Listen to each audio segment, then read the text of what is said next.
Alhamdulillah, salatu wassalamu ala rasulillah, la hawla wa la quwwata illa billah, wa ba'd. Ada pertanyaan? Kemana arah pandangan mata saat kita sholat? Tempat sujud. Tempat sujud. Tapi dalam hal ini Syekh Utsaimin mengatakan tidak harus dari awal sampai akhir. Ada kalanya menghadap ke depan. Gitu. Mana dalil Rasul pernah sholat menghadap ke depan, yaitu ketika beliau mengimami sholat kusuf. Di depan beliau melihat surga dan neraka. Ya. Tidak dikatakan di tempat sujud beliau. Artinya dalam hal ini luas ya.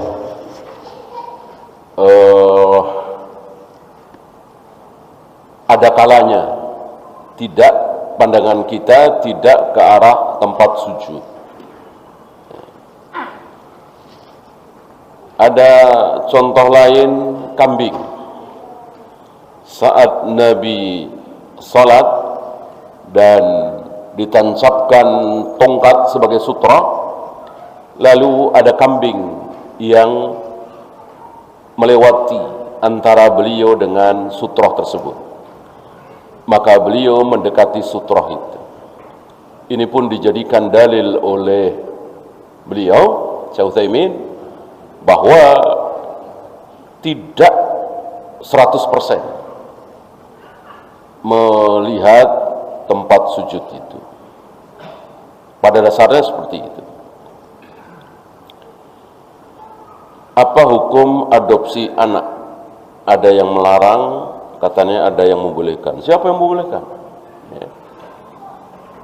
Seandainya yang membolehkan itu adalah Imam Syafi'i atau Imam Bukhari atau Imam Malik dan lain-lain, bahkan Abu Bakar dan Umar, wajib kita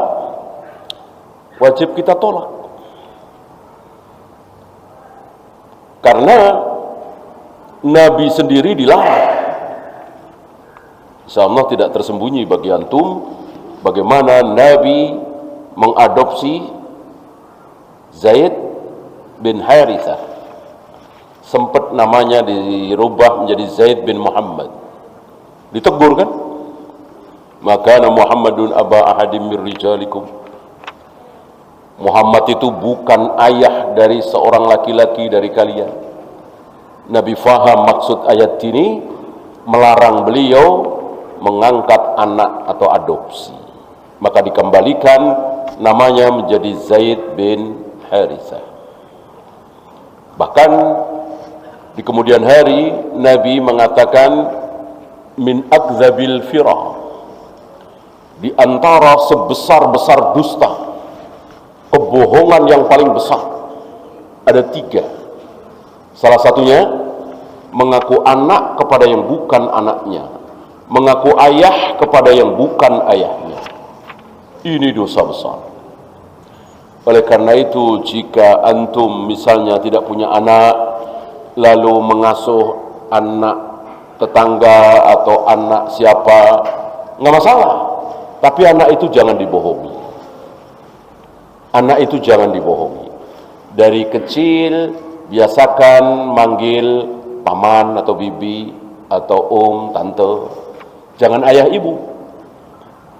Jangan ayah ibu.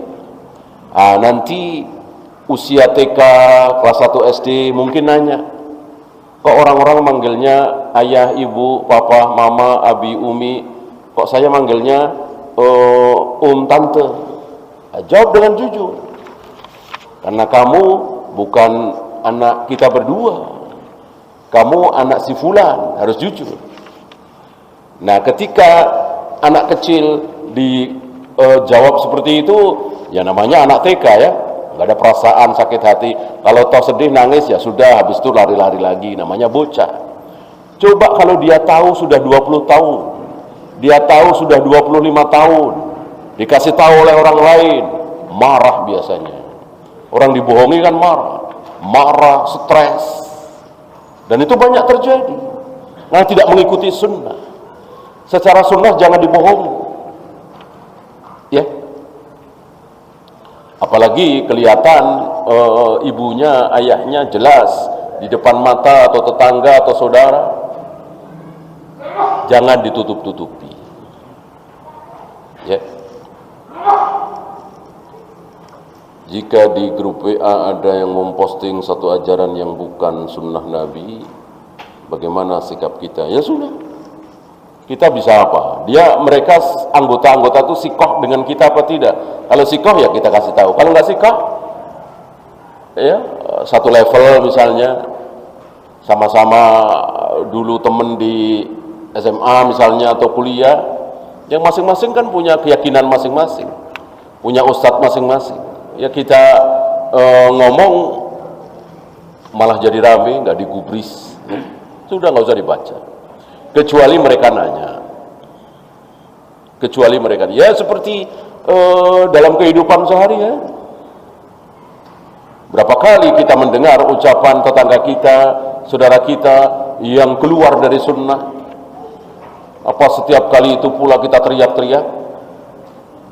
Ya. Sementara mereka tidak sikoh dengan kita. Dakwah itu butuh kesikohan. Nabi saja ketika tidak disikohi, beliau diam, tidak memaksakan diri. Saat beliau menasihati seorang wanita yang menelungkupi kuburan anaknya yang baru saja meninggal, ini sebuah perbuatan niyahah yang dosa meratap. Nabi menasihati, ittaqillaha wasbiri.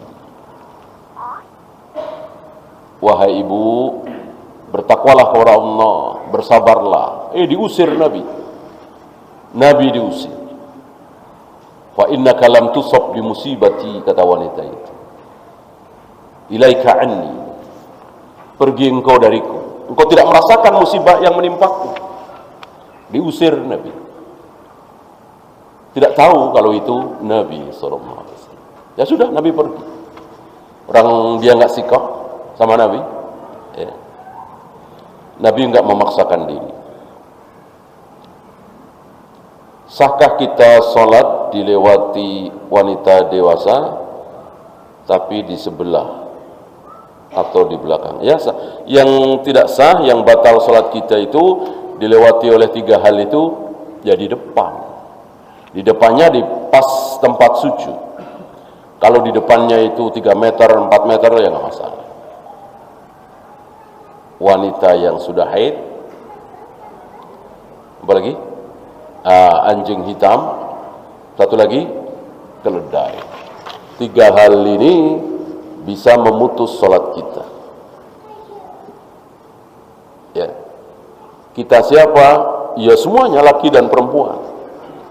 Karena ada pendapat kalau laki-laki sholat akan batal kalau dilewati perempuan. Berarti kalau perempuan sholat akan batal dilewati laki-laki. Nggak ada kaidah seperti itu. Ya. Baik laki dan perempuan akan batal sholatnya kalau dilewati oleh perempuan dewasa. Dilewati oleh laki-laki ya tidak. Wallahu a'lam. Ya, habis kita akhiri. Subhanakallahumma bihamdika asyhadu an la ilaha illa anta astaghfiruka wa atubu ilaik. Assalamualaikum warahmatullahi wabarakatuh.